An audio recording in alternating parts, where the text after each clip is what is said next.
Good afternoon. Thank you so much for having me. I'm so excited to be here, and I'm excited to hear what we were talking about earlier and what we've heard throughout this entire time, this idea of transformation and purpose, and the purpose behind transformation.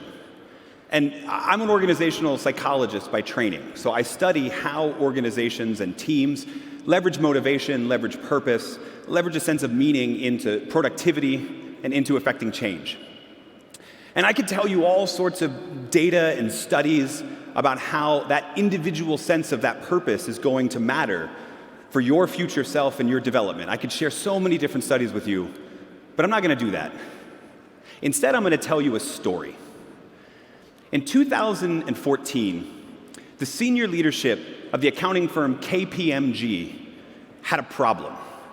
They were struggling to increase morale and engagement across the nearly 30,000 employees of the firm. Because, believe it or not, accounting is boring. It's not passionate. Who wants to get passionate about that? And so they were attempting to increase morale and the sense of purpose, and they did that by telling stories about the transformation that KPMG has caused in the world over the last 100 years. They launched at first what I like to call corporate propaganda, a promotional campaign designed to talk big about purpose and big about mission and big about transformation. The project was called the We Shape History campaign, and it was designed to tell the story of pivotal moments in history that KPMG employees were a part of. So they talked about how KPMG's efforts helped win world wars or certify historic elections throughout the world as accountants auditing those elections. And these stories moved the needle a little bit. The videos they produced moved the needle a little bit. The posters that they made moved the needle a little bit on that sense of purpose, on that sense of engagement, and on motivation in the firm. But what they did next moved the needle a lot. What they did next was brilliant, and it was bold. But to understand why, we need to take a time out and we need to talk a little bit about purpose. See, most of us think of purpose as that bold, capital P, big P purpose. We talk about transformation as a ground-shaking purpose, and we need that. We need initiatives like Vision 2030 to talk about the massive changes that we're about to embark on. But most humans feel a sense of purpose and meaning, not when they have a grandiose why to work towards, but when they have a clear and concise answer to the question, who? As in, who is served by the work that we're doing? Who benefits from the transformation that we're about to embark upon? Who does my work directly benefit? And we see this in study after study. In studies of chefs at restaurants, in studies of knowledge workers delivering presentations. My favorite study of this who benefits from the work that we do question, who is served by the work that we do, happened in a call center at a university. A number of students worked as employees to raise scholarship funds for the university. And the researchers were attempting to increase morale and engagement at the firm because when they did their first visit at the call center, they saw how drab this is. You're sitting in a windowless room, you're in a cubicle, you've got a phone, and you're calling a list of alumni begging for money.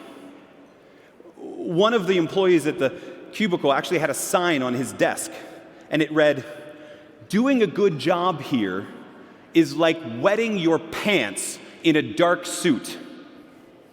You might get a warm feeling, but no one else is going to notice. It's hidden." And the researchers wanted these employees to feel noticed, not for wetting themselves, obviously, but wanted them to feel noticed. So they ran an experiment. They took a 5-minute break that the workers received on their shift, and they took half of them and they moved them into a break room where they got to meet Will. Will was a student at the university who had received a scholarship fund raised by that very call center. They got to hear how Will was a first-generation university student. They got to hear how Will was studying business and had plans to launch his own company. They got to hear how Will's life was directly impacted by the work that they were doing. But only half of the call center workers got to that meeting with Will. The other half just got a normal break. And when they followed up a couple of weeks later, they found something amazing. Just that 5-minute meeting with Will had doubled the impact and the effort that these workers had engaged in. They made double the number of calls per hour. They spent twice as much time on the phone. And the group that had gotten to meet the group that had gotten to meet the answer to their question, who is served by the work that we do, that group raised 4 times the funds as the group that just got a break. Because we can talk about grandiose visions, but if we're talking about what's going to motivate us to change ourselves, what's going to motivate us to put the work in to engage in transformation, if we want to maximize our effort, we need an answer to that question, who? And that's what made KPMG's second phase of their initiative so brilliant. Because after the We Shape History campaign, where they told stories of the past of how KPMG had been involved in transformation, they launched a new project they called the 10,000 Stories Challenge. And the goal of the 10,000 Stories Challenge was to tell the entire firm, you've heard how we've made a difference in the past, now you tell us how you're making a difference right now. Across 30,000 employees of the firm, their goal was to get 10,000 answers to the question. But after 6 months, they had to pull the experiment. Because after 6 months, they received 42,000 answers. Which, if you're doing the math, means some people did the assignment twice. 42,000 individual answers to the question, who is served by the work that we do? And over time, that massively increased the morale and the engagement of the firm and the effect that it was able to have on those individual employees. They got 42,000 stories because they were able to connect the grandiose transformation they were a part of to an individual story about who benefits from the work that we're doing. Purpose is personal. We were designed to judge our effect on the world based on who we see is affected by our effort. And that's the biggest thing I want to tell you about your future self, about generation transformation, and about the work that we all in this room are about to engage in. It's going to get hard. It's going to be difficult. There will be moments where you lose your sense of motivation. But the key to keeping it, the key to constantly having that feeling of purpose, is to continue to remind yourself, whatever your individual answer to the question is, who is served by the work that we're doing? Let me give you 3 ways really quickly that you can continue to remind yourself about who is served by the work that we do. Number 1, just like the experiment, just like meeting Will, make time in your regular schedule to meet the direct beneficiaries of your work.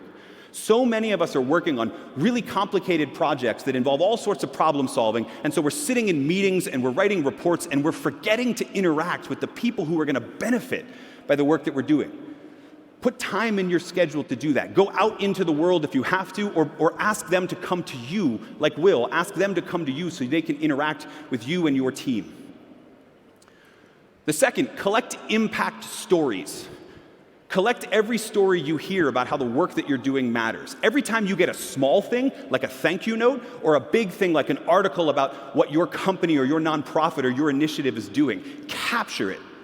Put it in a diary, put it in a folder. Here's what I do. I have a folder in my email inbox that says #who, the hashtag so that it's at the very top if I sort alphabetically. And every time I get a note from a reader, a person who attended one of my speeches, an executive who was a part of one of my workshops, every time I get an answer to who, I drag it into that folder so that I continuously have an answer to the question, who is served by the work that I'm doing. Do the same. Create a system where you can capture and collect those impact stories. And then lastly, third thing to do, share gratitude with the people you work with on a regular basis. This one's not for your who, it's for their who. You know, we know the importance of gratitude on our own feelings of motivation and contentment and life satisfaction. And so most of us, maybe you have a regular gratitude practice, but what I would encourage you to do is add something to it. Because a who that speaks to the personal purpose, a thank you that really answers that who, requires 2 elements. Element number 1, thank you so much for working so hard on this, or thank you so much for helping me on this. Thank you for this, because it allowed me to do that. In other words, thank you so much for the work you put in. I just want to tell you how important it is to me and my life and what I do. A 2-fold sense of purpose. In fact, we have a couple of seconds to do this, and I want to show you how this works right now. We're at the end of 2 amazing days. Do you agree with me? We're at the end of 2 amazing, outstanding days? Yes, you can clap for that. Better yet, there are so many people in this room. We're going to practice this twofold thank you. There are so many people in this room who get unseen. Camera people, I'm looking at you. Sound people, the people backstage who've been running and monitoring this whole event. There's so many people on this staff who've been working so hard. If this event has made a positive impact in your life, would you give them a round of applause right now? Would you give them a thank you? Thank you so much to Misk, to the people who have been working so hard to impact all of our lives. We are your who. And now as we go out, that's my biggest encouragement to you. Remember your who. Remember why you started building your future self. Remember why you started working towards what you're working for. Remember it. But better yet, don't just remember why. Remember who. Remember who is served by the work that you do. By all means, go out from here and change the world.